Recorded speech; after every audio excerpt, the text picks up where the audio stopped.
नमस्कार, मी लतिका। आज मी तुम्हाला तुरीच्या डाळीचा डाळकांदा बनवून दाखवणार आहे। त्यासाठी बघा, तूर डाळ ही 15 ते 20 मिनिटं झालं मी भिजत घातली होती आणि ती भिजली किती बघा, अशा पद्धतीत भिजली पाहिजे, मग डाळकांदा चांगला होता। जर तुम्हाला टिफिनला वगैरे द्यायचं असेल का नाही, तर उठल्या उठल्या भिजत घालायचं, बाकीचं होस्तवर तुमचं ही डाळ चांगली भिजली जाते आणि चवीला छान लागतं। तर डाळ किती आहे, तर ही जी वाटी घेतलेली आहे ना, ही सपाट वाटी डाळ आहे। ही भिजल्यानंतर बघा ही अशी किती जास्त होते। मग कढई गरम करत ठेवली, त्यात तेल टाकून घ्यायचं। तेल किती टाकायचं, तर आपल्याला टाकायचे अर्धी पळी तेल आणि तुमच्या आवडीप्रमाणे तुम्ही थोडंसं कमी जास्त पण करू शकता। तेल चांगलं गरम होऊन देऊया। तेल गरम झालेलं आहे, त्यात छोटा 1 चमचा बघा मोहरी टाकायची। मोहरी चांगली भाजली की त्याच्यामध्ये 1 चमचा जिरं टाकायचं। 1 आकाराचे सगळे चमचे आहेत बघा, त्यात टाकायचा कढीपत्ता, 2 चिमूट हिंग पावडर टाकायची आणि 1 मोठ्या आकाराचा कांदा बघा असा मोठा मोठा कापून घेतला। जास्त बारीक पण नाही, जास्त मोठा पण असं। अशी डाळकांदा वगैरे असेल का नाही, तर त्याला काय करायचं, कांदा थोडा जास्त घालायचा। तर कांदा आपण चांगला भाजून घेऊया। कांदा बघा हलकासा भाजलेला आहे, त्यात टाकायचे बघा 1 गड्डी लसूण आणि अर्धा इंच आलं असं मी कुटून घेतलेलं आहे। तुम्ही त्याची पेस्ट जरी टाकली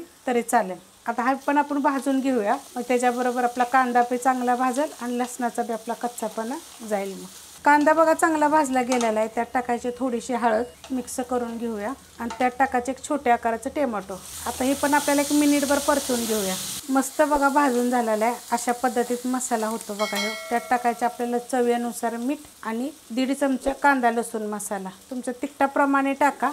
आणि कांदा लसूण मसाला नसला तरी मिरची पावडर वगैरे जो मसाला तुमच्याकडे आहे तो टाकला तरी पण चालेल। आता त्यात टाकायचे बघा ही तुरीची डाळ आपण भिजत घातलेली। भिजत घालायच्या अगोदर पण तिला स्वच्छ धुवून घ्यायची आणि भिजल्यानंतर पण एकदा धुवून पाणी काढून घ्यायचं त्याचं।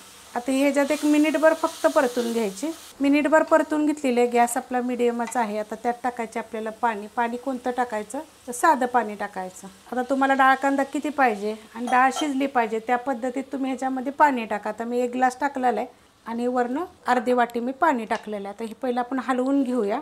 आणि जर तुम्हाला तुरीची डाळ जर सुक्की पाहिजे असेल ना, तर 1च वाटी फक्त पाणी टाकायचं आणि झाकण ठेवायचं। टाकायचं आपल्याला कोथिंबीर। आता तुम्ही मला विचाराल की डाळ जी भिजत घातलेली ती साध्या पाण्यात घातली होती का गरम पाण्यात घातली होती, तर साध्या पाण्यात घातली होती। गॅस करणारे आता मी बारीक, तुम्हाला जर घाई असेल तर तुम्ही मीडियम गॅसवर बी करू शकता किंवा फास्ट गॅसवर बी करू शकता। तर बारीक गॅसवर ही मी 15 मिनिटं शिजत घालणार आहे। बारीक गॅसवर बघा मी 15 मिनिटं ठेवलं होतं। मस्त असा डाळकांदा झालेला आहे बघा, अशा पद्धतीने। डाळ पण बघा एकदम मस्त आपली शिजली गेलेली, अशी सॉफ्ट होते बघा, एकदम सॉफ्ट अशी। जर आता तुम्हाला जर पातळ पाहिजे असेल तर मग तुम्ही थोडंसं जास्त पाणी टाका। जर सुक्कं पाहिजे असेल तर मग 1च वाटी टाकायची। एका वाटीमध्ये एकदम सुक्का फडफडीत तशा पण रेसिपी मी अपलोड केलेल्या आहेत। मस्त असा करून बघा, झटपट टिफिनसाठी द्यायला, थोडीशी ग्रेव्ही। आणि असा रेसिपी आवडली तर लाईक करा, सबस्क्राईब करा, कमेंट करा आणि शेअर बी करा।